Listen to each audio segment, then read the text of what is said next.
Hi guys, you are watching CS Atul Jain classes. तो देखो, आज हम लोग बीकॉम ऑनर्स का जो टेक्स्ट का असाइनमेंट है उसका क्वेश्चन नंबर 1 डिस्कस कर रहे हैं, राइट।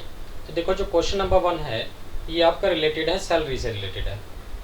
इसी में उसने सैलरी में ही अदर सोर्सेज की इनकम भी दे दी, हाउस प्रॉपर्टी की भी दे दी, क्लबिंग भी डाल दिया, डिडक्शन भी डाल दिया, ठीक है। और आपसे टोटल इनकम भी पूछ रहा है और टैक्स लायबिलिटी भी पूछ रहा है, राइट।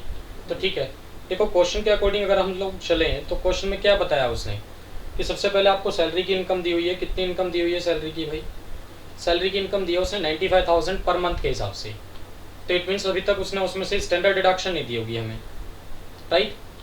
तो नेट इनकम नहीं दी है, मतलब उसने टैक्सेबल सैलरी नहीं बताया आपको। तो 95,000 पर मंथ के हिसाब से है, तो सैलरी टोटल कितनी बन जाती है? देखो 11,40,000 बन जाती है। डन।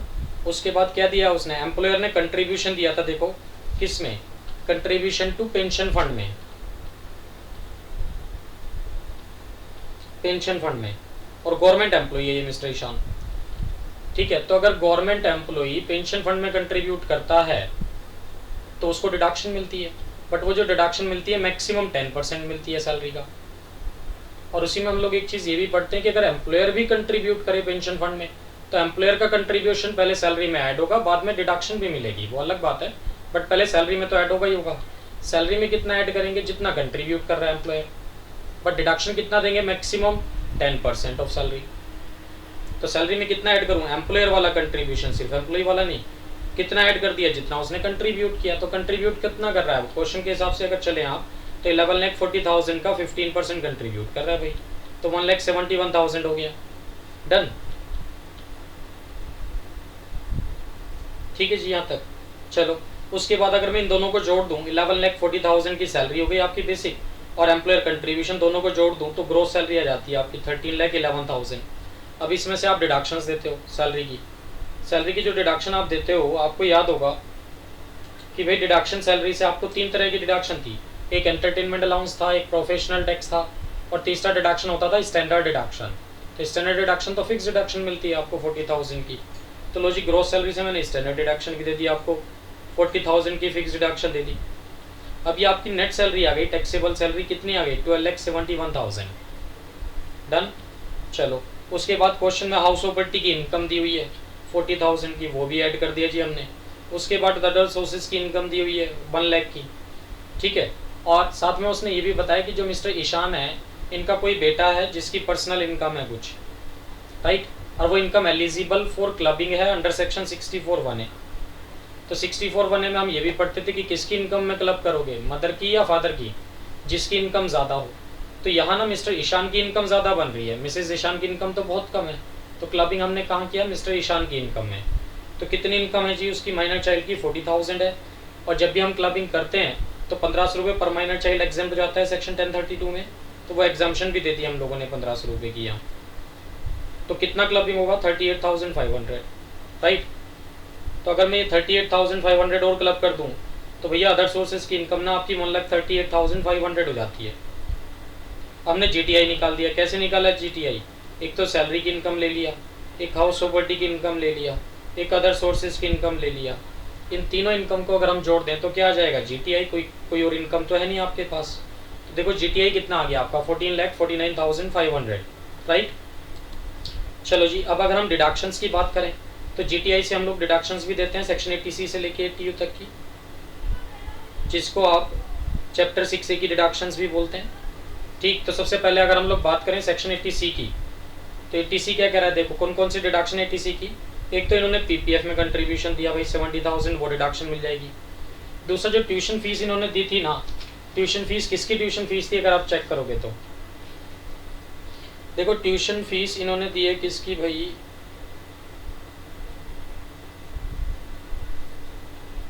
सिस्टर के लिए। तो 80C में जो डिडक्शन देते थे ना हम लोग ट्यूशन फीस की, वो सिर्फ चिल्ड्रन के लिए होता था, और ये इन्होंने सिस्टर की दी है, इसलिए हमने यहाँ डिडक्शन नहीं दी। Next UTI retirement benefit fund में इसने कंट्रीब्यूशन दिया, तो उसकी भी डिडक्शन मिल जाएगी 20,000 की, वो भी दे दो जी, ठीक है। उसके बाद इन्होंने पेंशन फंड में कंट्रीब्यूशन दिया था, उसकी डिडक्शन की बात करते हैं। गवर्नमेंट एम्प्लॉई है, पेंशन फंड में इन्होंने कंट्रीब्यूट किया है, नोटिफाइड पेंशन फंड में। तो 80CCD1 और 80CCD1B दोनों सेक्शन अप्लाई होंगे एक साथ, ठीक है। देखो ATCCD 1B में जो आप डिडक्शन ले सकते हो मैक्सिमम 50,000 की होती है पहली बात। बाकी डिडक्शन आप कहाँ ले सकते हैं ATCCD 1 में। और ATCCD 1 में जो मैक्सिमम लिमिट 50,000 है ये ATCCE की लिमिट के लिए भी काउंट नहीं होता, ये बेनिफिट है ATCCD 1B का। तो ATCCD 1B की जो डिडक्शन है ना 50,000 रुपये की सेपरेट, इस पर ATCCE की लिमिट अप्लाई नहीं होगी। ATCCE की क्या कहता है ATCCE, वो कहता है जी 80C और 80CCD ये दोनों मिला के 1.5 लाख से ज़्यादा नहीं हो सकते। बट उसमें जो ATCCD 1B के 50,000 है वो काउंट नहीं होंगे एक तो। और एक एम्प्लॉयर का जो कंट्रीब्यूशन है प्रोविडेंट फंड में जो गया, उसमें पेंशन फंड में जो गया वो भी काउंट नहीं होगा ATCCE की लिमिट के लिए। ठीक है मेरी बात यहाँ तक? ठीक है जी। तो एम्प्लॉय की कंट्रीब्यूशन की अगर मैं बात करूँ ATCCD 1 में मैक्सिमम कितने डिडक्शन ले सकते हैं आप? 10% ऑफ सैलरी। तो 10% ऑफ सैलरी कितना बनता है आपका? 1,14,000। ठीक है। बट इस 1,14,000 में जो ATCCD 1B में 50,000 की डिडक्शन दे रहा हूँ वो माइनस हो जाएगी। दोनों मिला के 10% ऑफ सैलरी की डिडक्शन मिलती है एम्प्लॉय के कंट्रीब्यूशन पे। तो ATCCD 1 में आप 50,000 की डिडक्शन लेंगे तो ATCCD 1 में कितनी ले लेंगे आप? 1,14,000 में से 50,000 माइनस कर लेना, 64,000 की ले लेंगे आप डिडक्शन, राइट। तो मीन 64,000 की डिडक्शन तो आपने यहाँ ले ली है ATCCD 1 में। ठीक है। अब ATCCD 1 में अगर आप डिडक्शन 64,000 की लोगे तो उसके बाद सेक्शन ATCCE की अगर मैं बात करूँ तो ATCCE क्या कहता है? मैक्सिमम 1.5 लाख रुपए की डिडक्शन ले सकते हो आप 80C प्लस ATCCD 1 दोनों जोड़ के। तो देखो 80C में डिडक्शन आपकी कितनी बनी? 70,000 और 20,000 90,000 रुपये तो डिडक्शन ये बन गई। और ATCCD 1 की डिडक्शन है 64, तो 70 प्लस 20,000 प्लस 64,000 ये तो तीनों ऐड करके कितना आ रहा है? 1,54,000। बट ATCCE तो क्या कहता है? मैक्सिमम आपको 1,50,000 की डिडक्शन मिल सकती है। तो हमने यहाँ मैक्सिमम 150 की लिमिट लगा दी, तो डिडक्शन दी 150 की है। अब उसके बाद ATCCD 1B की डिडक्शन तो आपको सेपरेटली मिलेगी, ओवर एंड अबव ATCCE मिलेगी कितने की? 50,000 की। और एम्प्लॉयर का जो कंट्रीब्यूशन होता है नोटिफाइड पेंशन फंड में वो अलग से होता है, वो ATCCE में काउंट होता ही नहीं है। तो 11,40,000 का 10% 1,14,000 रुपये की डिडक्शन मैंने वो दे दी। तो अब उसके बाद देखो सेक्शन 80G की डिडक्शन की अगर हम बात करें तो 80G ये कहता था कि अगर आप डोनेशन कैश में दे रहे हो तो मैक्सिमम 2,000 रुपये की डिडक्शन ले सकते हैं आप। मतलब डोनेशन जो आप दे रहे हो कैश में मैक्सिमम 2,000 रुपये दे सकते हो, उससे ज़्यादा दिया तो ज़्यादा की डिडक्शन नहीं मिलेगी। तो एक तो यहाँ क्या हुआ, prime minister national relief fund में आपने डोनेट किया कितना? 5,000, बट गलती आपसे क्या हो गई? कैश में दिया जी आपने, तो डिडक्शन हमको सिर्फ कितनी मिलेगी? 2,000 की। और दूसरी डिडक्शन इन्होंने कहाँ दी है? लोकल NGO में दी है जो कि रजिस्टर्ड अंडर सेक्शन 12A। ठीक है। तो ये जो 12AA में रजिस्टर्ड है NGO, इसकी डिडक्शन तो हम देते हैं, बट डिडक्शन कहाँ मिल रही है? 80G में मिलती है, वो भी कितने percent? 50%, but subject to 10% of ATI adjusted total income. तो इसके लिए देखो मैंने वर्किंग नोट बनाया हुआ है, वहीं डिस्कस करते हैं इसको। ये लो, ये देखो नोट नंबर 4 में दिया हुआ है मैंने आपको। Donation to unregistered NGO is allowed at 50% but subject to the maximum of 10% of adjusted total income। तो पहले तो एडजस्टेड टोटल इनकम निकालनी पड़ेगी हमें। एडजस्टेड टोटल इनकम कैसे निकालते हैं भाई हम लोग? सबसे पहले तो जी ग्रोस टोटल इनकम ले लो। कितनी ले लूँ ग्रोस टोटल इनकम? कितनी है देखो जरा चेक करो ऊपर। ये रहा जी ग्रोस टोटल इनकम आपका है 14,49,500 रुपये। ग्रोस टोटल इनकम है जी आपका 14,49,500। अब इसमें से माइनस करो, क्या क्या माइनस करो? नंबर 1 एक तो LTCG की इनकम माइनस करते हैं, है ही नहीं जी, माइनस क्या करोगे? नंबर 2 STCG माइनस करोगे, वो भी सेक्शन कौन से वाला? 111A वाला, है ही नहीं वो भी। उसके बाद क्या माइनस करोगे? ओल्ड डिडक्शंस एक्सक्लूडिंग 80G वाली। तो कितनी बन रही है जी ओल्ड डिडक्शंस मिला के? 80G को अगर मैं छोड़ दूँ तो चेक करो, ये डिडक्शंस बन रही हैं जी आपकी 80C प्लस 80CCD दोनों मिला के तो 1.5 लाख हो गए थे आपके, है ना? 1,50,000 ये रहे। उसके बाद 50,000 80CCD 1B में मिल गया आपको 2 लाख, और 1,14,000 रुपये ये अलग से एम्प्लॉयर कंट्रीब्यूशन का मिल गया। तो कितना हो गया? 3,14,000 रुपये। 3,14,000 की डिडक्शन ले लो वहाँ से आप। ये लो जी 3,14,000 यहाँ से माइनस कर लो आप, तो कितना बचेगा भाई? अगर मैं 14,49,500 में से माइनस कर दूँ 3,14,000 रुपये, तो ये कितना आएगा 11,35,500 रुपये, है ना, 11,35,500 रुपये। अब इसका 10% ले लो, कितना बनेगा जी 10% इसका, ये बनेगा 1,35,500, है ना, 135,500। ठीक है, यहाँ तक बात मेरी ठीक है जी। 11,35,500 का 10% निकालेंगे तो कितना आएगा 135, नहीं भाई 135,500 नहीं है, गलत हो गया, कैलकुलेशन गलत है ये।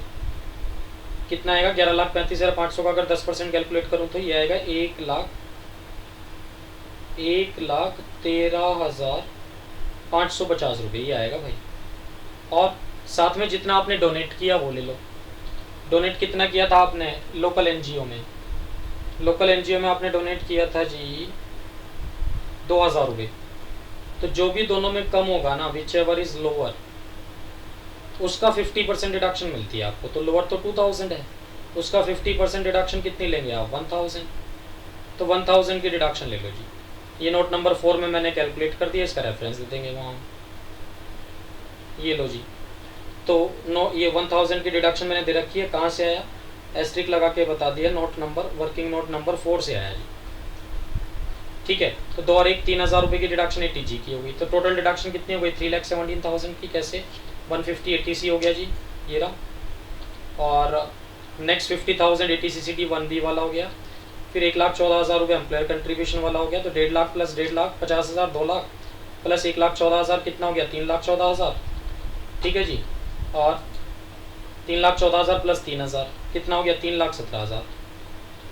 ठीक है, यहाँ तक मेरी बात। तो 3,17,000 की डिडक्शन बन गई आपकी टोटल। अब अगर मैं डिडक्शन दे दूँ 3,17,000 रुपये की, किस में से 14,49,500 में से, तो TI निकल आएगा आपका कितना 11,32,500 रुपये। ठीक है, तो यहाँ TI तक पहुँच गए हम लोग 11,32,500 रुपये तक। ठीक है जी, तो ये 11,32,500 रुपये टैक्सेबल इनकम निकाल दिया हमने। अब क्योंकि इंडिविजुअल है तो टैक्स निकालना है, टैक्स निकाल देते हैं भाई। तो 11,32,500 पे टैक्स कैसे लगेगा स्लैब रेट से, क्योंकि ये तो इंडिविजुअल है, तो स्लैब रेट से टैक्स लगा दो। तो पहले 2.5 लाख रुपए पे तो इनका ये टैक्स कितना रहेगा नील आपका, है ना, पहले 2.5 लाख पे तो नील, फिर 2.5 लाख से 5 लाख तक कितना बनता है 5%, तो 2.5 लाख का 5% 12,500, फिर नेक्स्ट 5 लाख टू 10 लाख कितना बनेगा 5 लाख का 20% दैट इज 1 लाख, फिर 10 लाख से जितना भी ज़्यादा हो उसका 30%। तो आपकी इनकम आई कितनी थी यहाँ 11,32,500, तो 10 लाख से कितना क्रॉस किया 132,500, तो 132,500 का 30% ले लोगे तो कितना आएगा 39,750, तो ये 12,500, और ये 1 लाख प्लस 39,750 जोड़ोगे तो कितना आ गया 1,52,250। अब इसमें आपने क्या किया हेल्थ एंड एजुकेशन से 100 जोड़ दिया जी 4% से, तो कितना आ जाएगा 6,090। इन दोनों को अगर मैं जोड़ दूं तो कितना आ जाता है 1,58,340। ये आपका टैक्स लायबिलिटी निकल आया जी यहाँ। डन। एक बार नोट भी देख लेते हैं। नोट में देखो मैंने लिखा है note 1, tuition fees for sister is not allowed under section 80C as deduction for tuition fees was allowed for children only, है ना, तो हमने डिडक्शन दी भी नहीं होगी, चेक करो 80C में। ट्यूशन फीस नॉट एलिजिबल, कहाँ से लगाया ST लगा के वर्किंग नोट 1 बता दो जी, इसलिए नहीं लिखा हमने, है ना, क्योंकि सिर्फ चिल्ड्रन को मिलती है। नेक्स्ट नोट नंबर 2 पे आओ, क्या कहता है contribution to employees eligible under section 80CCD is कितना है 1,14,000 रुपये।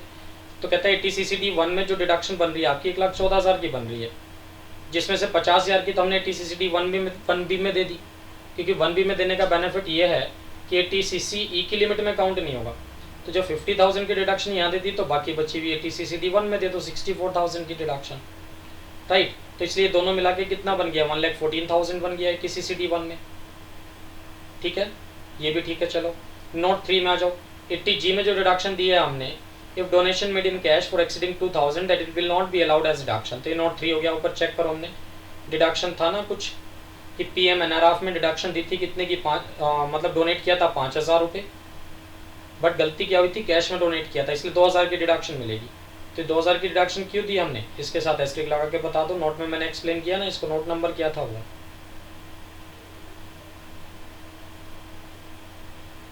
नोट नंबर क्या था जी वो, ये रहा नोट नंबर 3, है ना, नोट नंबर 3 का रेफरेंस दे दो वहाँ आप।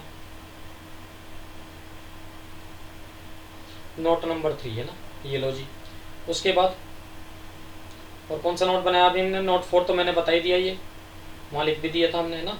नोट 5 में क्या कहना चाहता है, income of daughter is clubbed with the income of Mr Ishank because Mr Ishank की income is higher than Mrs Ishank. समझ गए बात मेरी यहाँ तक? ये था जी क्वेश्चन नंबर 1, जिसमें हमने टोटल इनकम भी निकाल दिया और टैक्स लायबिलिटी भी निकाल दिया। ठीक है, तो एक बार स्क्रीन दिखा दूँ इसकी आपको, सो दैट कि नोट करने में कोई प्रॉब्लम ना हो। लो जी, क्वेश्चन 1 ये शुरू हो गया यहाँ से।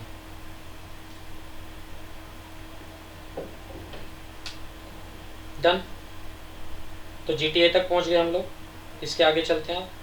जीटीआई के बाद ये देखो जी, डिडक्शंस आ गई 80C की, 80CCD की है ना, 80CCE की, ये सब। उसके बाद नेक्स्ट स्क्रीन पे आ जाओ, ये 80CCD 1B से शुरू हुई है जी डिडक्शंस हमारी, 80CCD 1B। उसके बाद ये 80G की डिडक्शन, तो टोटल इनकम तक पहुंच गए हम लोग इस स्क्रीन में यहाँ। ठीक है, 11,32,500 टोटल इनकम आ गया। उसके बाद टैक्स लायबिलिटी निकाल देते हैं जी मिस्टर ईशान की। स्लैब रेट से ये निकाला हमने, हेल्थ एंड एजुकेशन से सेट किया, ये टैक्स लायबिलिटी निकल आई। उसके बाद हमने नोट बनाए थे, ये नोट का भी स्क्रीनशॉट ले लो। ठीक है, नोट 1 से शुरू किया हुआ है, नोट 1 भी आ गया जी लो, नोट 2 भी आ गया, नोट 3 भी आ गया, नोट 4 भी आ गया इसमें ना। नोट 4 आधा आया, आधा नेक्स्ट स्क्रीन में ले लेना जी। ये लो नोट 4 और नोट 5, बात खत्म हो गई। ठीक है, नोट 4 भी हो गया, नोट 5 भी हो गया। डन। चलो जी, ये था क्वेश्चन नंबर 1 आपके असाइनमेंट का। और कोई डाउट है आप मुझे कमेंट बॉक्स में दे सकते हैं, या जो मैंने नंबर आपको दिया हुआ देखो ये रहा 9654784480, इस पर भी कॉल करके आप मुझसे पूछ सकते हैं, कोई ऐसी बात नहीं है डाउट्स के लिए, राइट। ठीक है, चलो जी इतना ही रखते हैं। आपको ये वीडियो पसंद आया तो लाइक करें और हमारे channel CS Atul Jain classes को सब्सक्राइब करें और बेल आइकन दबाना ना भूलें, सो दैट कि जब भी हम कोई नया वीडियो अपलोड करें तो आपको नोटिफिकेशन मिल जाए उसका। Thanks for watching CS Atul Jain classes.